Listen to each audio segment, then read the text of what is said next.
We Are Not Safe Here. Season 1, The Outcast. Episode 3, A Hole in the Wall. If you're new to this podcast, welcome. Please start at episode 1.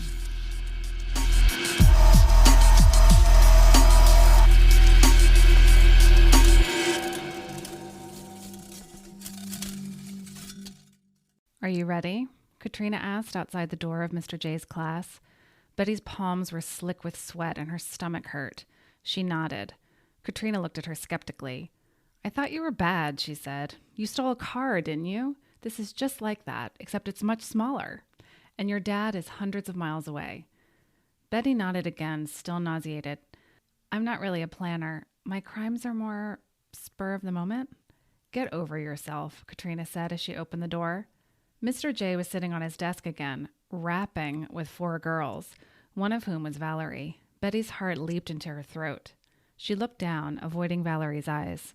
Mr. J was deep in a story about what sounded like homoeroticism and postmodernism or something. Katrina and Betty made a beeline for the back of the room. Okay, Mr. J said, standing. Shall we start the salon? Katrina put her finger down her throat, miming puking. Betty giggled. She saw Kat in a seat nearby and smiled at her. Kat rolled her eyes towards Mr. J, and Betty made a crazy circle motion next to her head. By the way, Mr. J said, I got through all your journals last night. He put his hand on his chest dramatically. A shared dream, a classic cabin-in-the-woods tale, supernatural stuff, he said cheekily. It's interesting to see how your minds are working together, creating this vision. He looked at Valerie. I especially enjoyed reading your interpretations, Valerie. She smiled at the class like she had won a prize. When her eyes fell on Betty, they hardened into a scowl. Betty looked away. Now, you're making your way through Moby Dick. How's it going? It's long, Mr. J, one of the girls said. It's transcendent, Valerie said. I really like how theatrical it was. You would, Valerie, Mr. J said, winking. I couldn't read it, Mr. J, another student said. Killing whales is too upsetting. Katrina turned to Betty with a hurry-up look. Betty blushed. Katrina rolled her eyes. Betty started. I didn't understand the blubber scene. The sperm scene. It was kind of... Betty paused. Gross? What did it mean? Mr. J jumped up as if from a hot stove. Gross, Betty. Exactly right. It was visceral. He walked over to the window at the side of the room, motioning for everyone to gather around. He perched on the windowsill as the students on the far side of the room got up from their desks. Katrina took this opportunity to hop up among the commotion and walk silently towards Mr. J's desk. Betty marveled at how quick and unafraid she looked. Betty kept her eyes on Mr. J so as not to give Katrina away. She was frozen. And Tashtego falls into the whale's head. He's swimming in sperm. Mr. J stood now, almost acting it out. The girls laughed, rapped. Betty stole a look at Katrina, keeping her head perfectly still. Katrina was on her hands and knees in front of Mr. J's desk. She held a bobby pin between her fingers and dug into the keyhole of the door on the bottom left. She jiggled it hard, but the metal was loose in the socket. It made a rattling sound. Katrina froze. Mr. J looked towards the desk and Betty jumped to her feet. Mr. J, can you explain the Lockean and Kantian part? I didn't understand that whole speech. He looked back towards the class. He motioned Betty towards the front. Okay, Betty, you're the sperm whale. And you, he pointed to a plain-looking student in a black and white striped dress, you're the other whale. From this vantage point, Betty could more easily see Katrina's progress. She had moved on to the upper row of drawers and was slipping her bobby pin in the locks more quickly. Suddenly, Betty saw Valerie start to turn her head towards the desk. She would see Katrina right away. Valerie! Betty shouted abruptly. Valerie looked towards her like she had just interrupted her wedding vows. Betty stammered, I'd love to know what you think about this part. It seems theatrical? Yes, Mr. J said. Good call, Betty. He motioned Valerie towards the front. She looked at Betty like Betty was dog shit she had stepped in. Betty looked towards the desk again, but Katrina wasn't there. Her heart skipped a beat. Did someone see Katrina from the hallway? Did she give up and bail class? But then she saw Katrina standing at the back. She smirked at Betty as she flashed the key in her palm, tucking her hair behind her ears. Betty stifled a giggle.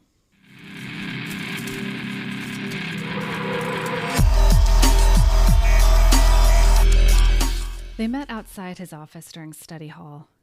"He's definitely not going to be here?" Betty asked Katrina.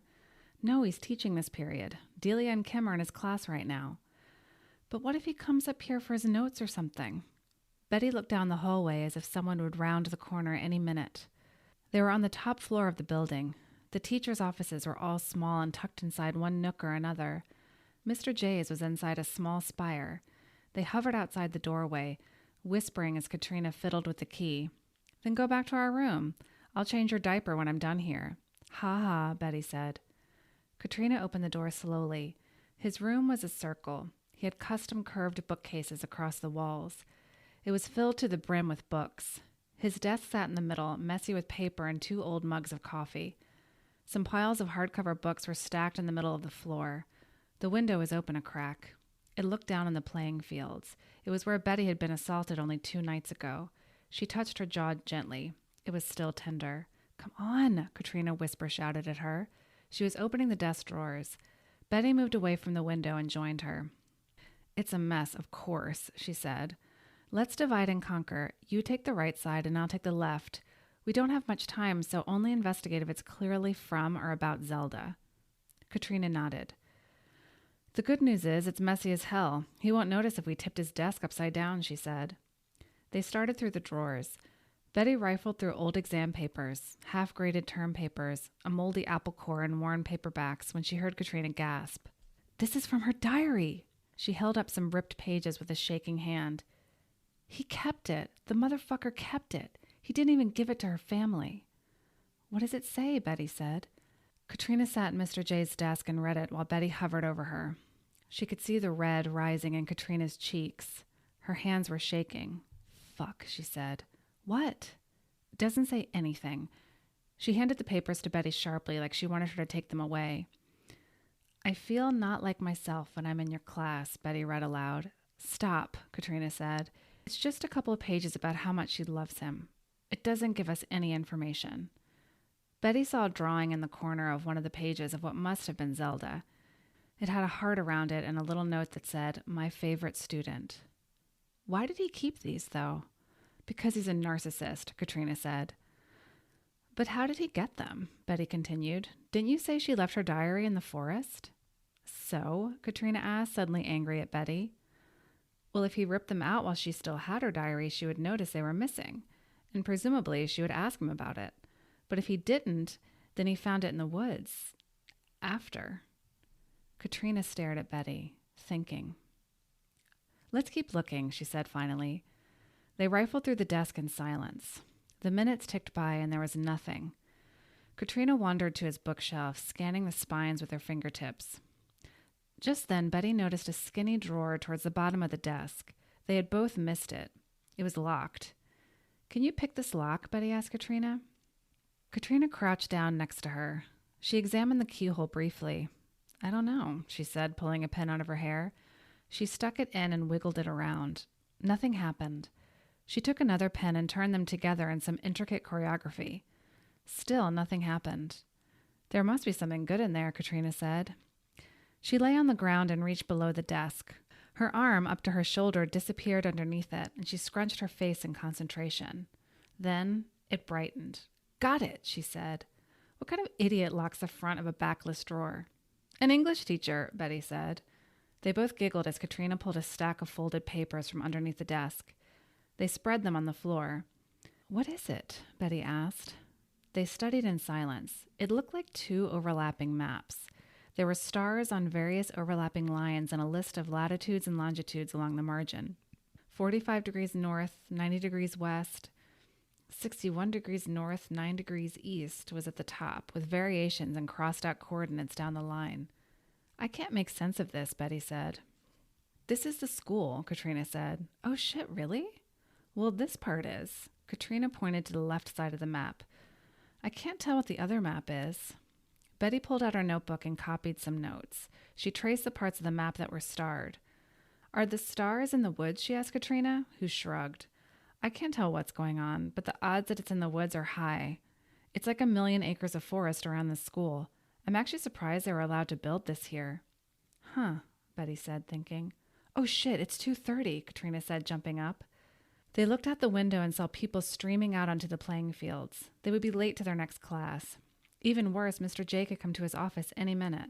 "Watch the door," Katrina yelled as she folded up the papers and practically crawled under the desk to shove them back in. She grabbed her backpack as Betty held her palm up. "There's someone outside," she whispered. "Let me see." Katrina shoved her aside to look out the small window at the top of the door. An older woman with a gray bun and a giant sweater shuffled by. "Miss Hartigan," Katrina said, rolling her eyes. "Shh," Betty whispered, eyes wide. "She can't hear shit," Katrina said. "Watch." She opened the door and stomped out into the hall behind Miss Hartigan. She started doing jumping jacks. Miss Hartigan continued shuffling along, oblivious to Katrina behind her. Betty almost fell over laughing. She grabbed Katrina's arm to stop her mid-jumping jack. "Come on!" And they ran down the hall, disappearing into the shadows.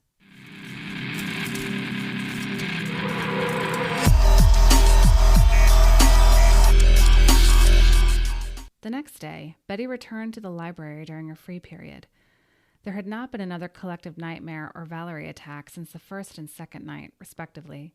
Miss De Silva sat at her desk in the front, at the entrance to the library, the grand wooden arches perfectly aligned behind her. "Oh, hi, Betty," she said as Betty approached. Her hair was down and flowed well past her shoulders. She wore a purple dress. She looked like another student. "Hi, Miss De Silva. Back for more dream research?" she asked. "No," Betty smiled. "I'm looking for a map of the school, maybe? I don't know what I'm looking for." Betty wished she could tell Miss De Silva everything. What they found in Mr. J's desk, what was going on with the dreams, what they all suspected happened to Zelda. But she knew she couldn't trust a teacher, even a young, nice librarian. "Why don't you tell me what question you're trying to answer?" she said, taking her glasses off and leaning towards Betty. "Well," Betty said, thinking, "is the school connected to another place? Geographically, maybe? Huh. Do you have another place in mind?" "Oh," Betty said, "yeah, I do." She reached into her backpack for a notebook. "Wherever the latitude and longitude of 61 degrees north, 9 degrees east is." Miss De Silva laughed. "That is a very specific place. Let me see." She had a computer and typed something into it. "That's Scandinavia. Norway, specifically." Betty immediately thought of the lichen she and Kat had found. Norway? Why Norway? "Do you want to look at Scandinavian immigration to the region? Minnesota has a really large Scandinavian population, and we're right on the border." "Okay," Betty said. "Yeah, thank you." They started walking towards the history section of the library. "Do you mind if I ask what this project is for?" Miss De Silva asked. "It's not for school," Betty said, wishing she had kept it to herself. But she could trust Miss De Silva, couldn't she? "I'm just trying to find out more about the school in the area. I mean, now that I'm here." Why couldn't Betty sound normal, she thought. "That's great," Miss De Silva said. They were walking up the stairs now, to the second floor towards the back. "You know, I'm doing research on the Great Lakes Forest region," she said. "I mean, literary research." "Really?" Betty asked. "Yeah, I'm looking into lost stories. Stories that have either been literally lost or stories from marginalized people." "Well, maybe we can work together," Betty said, instantly regretting it. "I mean, I don't really know what I'm looking for, but I can share whatever I find." "That would be great," Miss De Silva said. "Really great for your college applications, too." "I don't know about that," Betty said. 4 schools in 3 years doesn't look great." "It's what you do now that's important," Miss De Silva said. They had arrived at the history section. She pointed out where everything was and left Betty to it. She watched her go back to her desk. She wondered if Miss De Silva could help her, or if she was entrenched in the school. She wondered if she could trust anyone here. She sighed. She didn't have much time for research. Here's what she learned. Over 2 million Scandinavians came to the U.S. between 1820 and 1930. A large portion of them settled in the Great Lakes region. In the early 1800s, several countries in Scandinavia made the Lutheran Church the official state church and enforced its practice. At the same time, there was economic turmoil, mostly in the rural regions due to massive crop failures. Most immigrants integrated into society well, but a small group were left in the Great Lakes forest as punishment. There are several theories as to why, but nothing was substantiated. They were called Utstadt, or outcasts.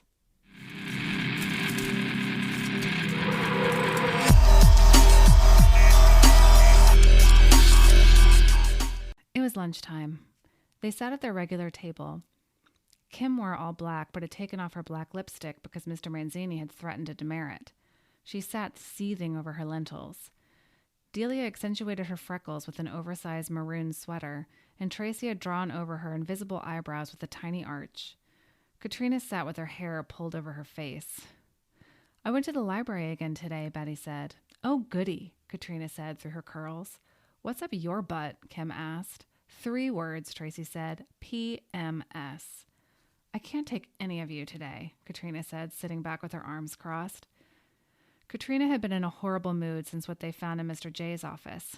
It was like Zelda's words weighed heavier and heavier on her shoulders as the hours went by. I can't take this school anymore, Kim said, pushing her plate away. Just 1 more year, Delia sang sarcastically.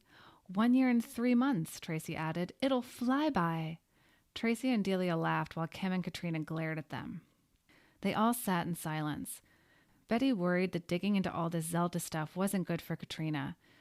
Maybe the collective nightmare and their unofficial war with Valerie was weighing everybody down. And none of this would be happening if it weren't for Betty.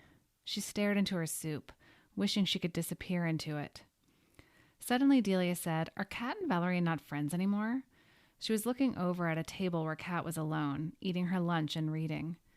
Valerie was at a table behind her with her minions. They glared at Kat from time to time, but Kat, in her wide-legged jeans and tight periwinkle sweater, couldn't have cared less. At least, that's what it looked like.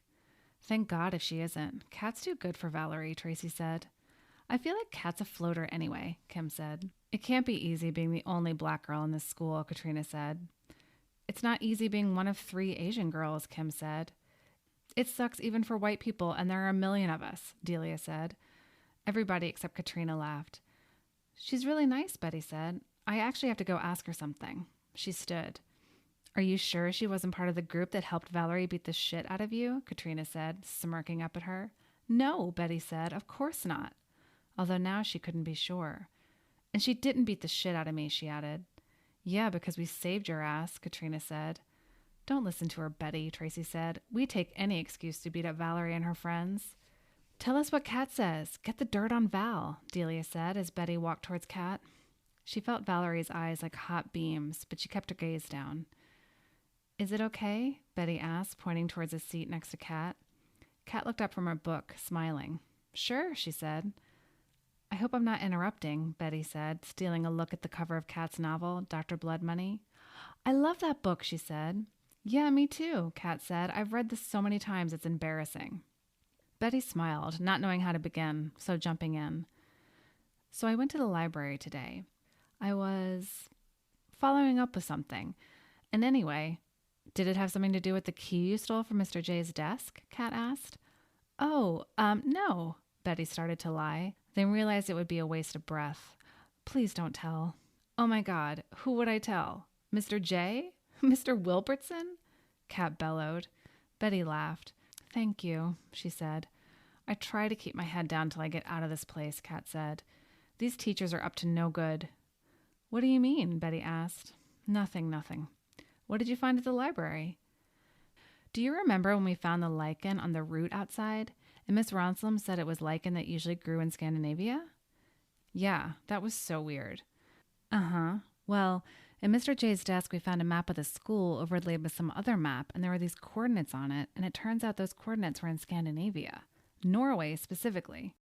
Kat looked at her, intrigued but skeptical. I also found out that there's been a ton of Scandinavian immigration here, like the most in the country. So you think they brought their lichen with them? I don't know, Betty said, thinking. She realized she didn't have anything else to say. She stared at Kat stupidly. Kat said, maybe we can get a sample at our next forestry class. There's got to be a way to date lichen, right? I have no idea, but I bet Miss Ronslum would love that. She loves anybody who hasn't fallen asleep standing up. Betty laughed. Okay, well, I just thought I should let you know. I can leave you alone now. The chair screeched loudly as she stood. No, Kat said, smiling. I mean, any time. Always up for a lichen chat. Betty laughed. Thanks, she said. Katrina approached her on the way to assembly. Did you tell Kat about what we found? Katrina said. She looked angry. Her flannel shirt was pulled over her hands. Like her hair, it swallowed her. No, Betty protested. I mean, she saw you. Us. God damn it! Katrina slammed the wall with her open palm. Betty flinched. Why are you talking to Kat about this? It's none of her business. Isn't it all of our business? We all had the dream. She wasn't Zelda's friend, and come to think of it, neither were you. Katrina stormed down the hallway and Betty followed her. Look, we found something in forestry class that's connected to what we found in Mr. J's office. I tried to tell you at lunch, but you wouldn't listen. She actually has a good idea of how we can... Katrina held her hand up, not looking at Betty, who struggled to keep up. Don't want to hear it. Betty stopped while Katrina kept walking.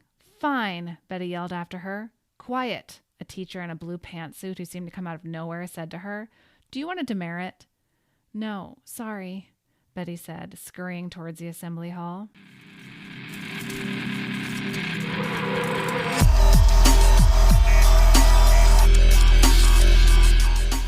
Mr. Wilbertson loomed at the front of what seemed like a church. There were pointed arches up the middle aisle and 2 side aisles with columns. Everything was dark wood, even the chairs, so hard it pressed into Betty's bones. She sat alone at the end of the aisle. The row of girls next to her she didn't know. They gave her side eye from time to time. Drafts floated around the hall like ghosts. Betty shivered. She spotted Katrina also sitting alone at the back of the hall. She was in a row all alone until the teacher in the blue jumpsuit ushered her closer to the other students. Betty saw Katrina roll her eyes when the teacher couldn't see her, and she couldn't help but smile.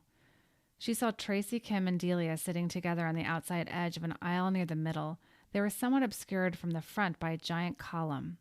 Betty noted the seat for future assemblies. She saw the back of Valerie's head at the front. As if on cue, she turned, scanning the room. When she caught Betty's eyes, she glared at her. Get out, she mouthed at her.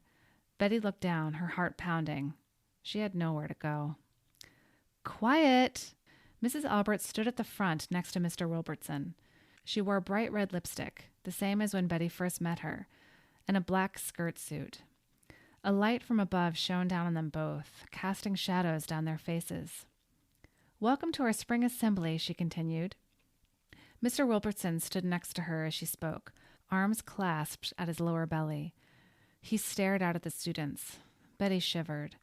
Spring is a time of renewal, of rebirth. It's a time to leave your past behind and embrace what's in front of you. She paused dramatically. It's our last assembly of the school year. Betty stole glances around her. Everyone seemed to listen intently. And something else. The air felt tight around Betty. Everyone seemed scared. Mrs. Albert sat at the edge of the stage near a column. Mr. Wilbertson's mustache spread across his face. It was a smile. It's a pleasure to stand before you, as always. All of you came to us broken, bruised, unabashed. And like the caterpillar emerging from her cocoon in the spring, you are now all butterflies, beautiful, elegant ladies. Betty tried to catch Katrina's eye, but she stared straight at Mr. Wilbertson, scowling. My message to you all this springtime, as we enter the second half of the semester, is to keep your heads down.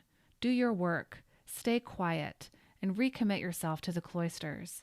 My door is open to you all. I mean that. I want each and every one of you to stop by my office if you feel like you're going off the path. He stared out at the room. Betty thought for a moment he looked at her for a beat too long. She felt herself blush. That is all, he said abruptly, and stepped into the shadows of the front columns. The rest of the assembly was a blur. There were presentations from students and announcements from teachers and the school mantra that Betty still hadn't mastered. The one bright moment was a shared smirk between Katrina and Betty during the school mantra, when everybody said, "Think before we act."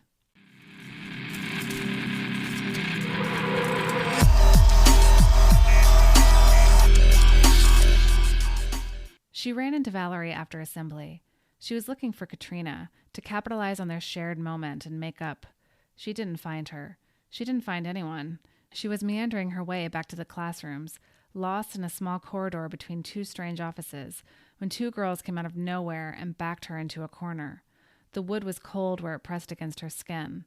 "Excuse me," she said to them, trying to assert herself, but her voice faltered. The girls looked interchangeable.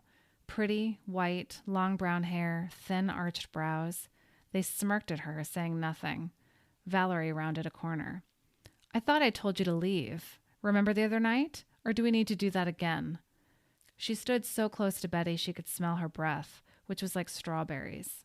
Betty pulled every ounce of strength she could muster, but her voice shook as she spoke. "Look, my parents aren't going to come get me, so—" "Then run away," Valerie interrupted her. "Valerie, shared dreams are really common. If you would actually read about—" Valerie interrupted again, this time with a punch in the stomach. Betty doubled over in pain. In all the trouble she had gotten herself into, she had never been punched in the stomach. Her lungs felt like they were going to explode. Her breath peeled in like a screeching tire. "I don't care how you do it, but you're going to get out of here, witch." Valerie leaned down as she said this, speaking into Betty's ear. Betty lifted her head and met Valerie's eyes. "Maybe I am a witch," Betty said. She saw a glimmer of uncertainty in Valerie's eyes. Betty clutched her stomach and stood up a little straighter. "If you keep fucking with me, I'm going to get angry. I'm going to cast a spell on you." Valerie laughed, but Betty could tell that had gotten to her. Betty grabbed Valerie's hair. "Maybe I'll make your hair fall out." The two brunettes grabbed Betty's arms and pulled her away from Valerie.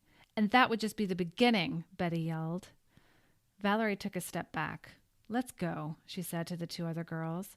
She pointed at Betty, now standing far enough away that she fully extended her arm to do so. "If we have another nightmare, you're dead." They rounded the corner and Betty listened to their footsteps fade away down the hall. She looked around, the pain in her stomach subsiding. She was still lost.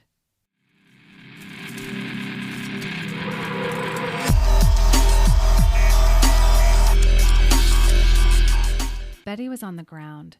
She had just tripped over the green moss-covered root and could feel her fingers digging into the mud as she pulled herself up, away from the footsteps that were coming for her, just to the left of her head. She screamed, pulled herself up, and ran blindly off the path into deeper darkness. She knew this time that she would run into the cabin. She rammed her shoulder against the front door and tumbled inside. She sat in silence on the floor, back against the door, panting. She looked around the cabin, knowing what she'd find. An overturned chair in the small kitchen, the couch pushed up against the back door. The moonlight flowed through the window. Betty looked up the stairs, somehow more frightened of the moaning because she was anticipating it. Then it came, a low rumbling of agony. Betty jumped, her heart pounding in her chest. She wanted to get away from the sound and realized this time that she could. She was no longer drawn to the stairs, towards the source of the moaning and maybe the source of its cause. She could go where she wanted, and that was towards the couch that was pushed up against the back door. Someone wanted to keep something out. Betty walked through the dark, hulking shadows of the disturbed cabin furniture towards the back door. That's when she saw the crack in the wall. It ran from the door frame through the ceiling up the wall above. The couch sat impotent in front of the crack in the house, as if a giant had pulled one of the panels of wood without a care in the world. And that's when she saw the blood. It dripped down the edges of the crack, pooling on the ground and spreading, seeping under the legs of the couch. She looked up to see a drop hanging from the tip of a sharp splinter jutting out near the top of the wall's gash. It hung for a moment, then dropped with a plop on the puddle near Betty's feet. That was when the cabin shook, as if it would be ripped apart completely. Betty noticed that right before the sound that almost deafened her, that threw her to the ground, something had obscured the moon, just for a moment. Before the boom, there was a moment of complete darkness. Betty screamed herself awake. She looked over to see Katrina sitting up in bed, panting and sticky with sweat. They stared at each other. Katrina was crying.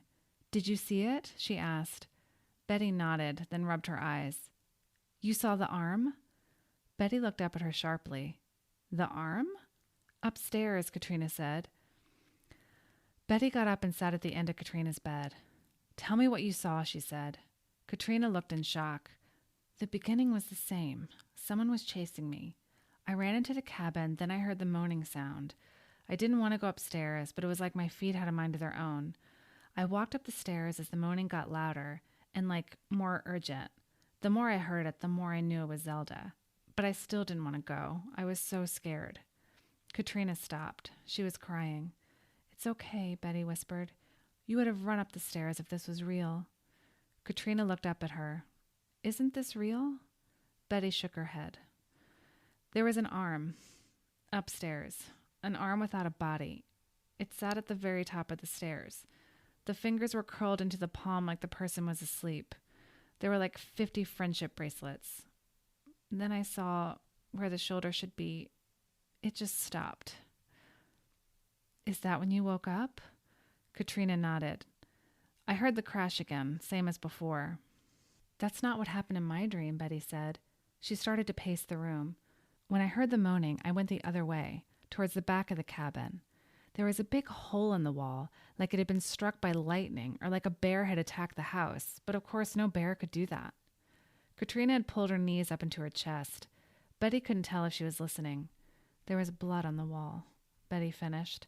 "Then I heard the crash and woke up." Betty stopped pacing in front of Katrina. Katrina's nose was on her kneecaps. "Katrina," Betty said, "are you even listening?" She kept her position for a moment, then looked up. "Whoever killed Zelda," she said, "has killed before." Thank you for listening to Season 1 of We Are Not Safe Here, The Outcast. Come back next week for Episode 4. Rate, review, and subscribe if you like this podcast, and tell your friends about it. Thank you so much for listening. We are not safe here.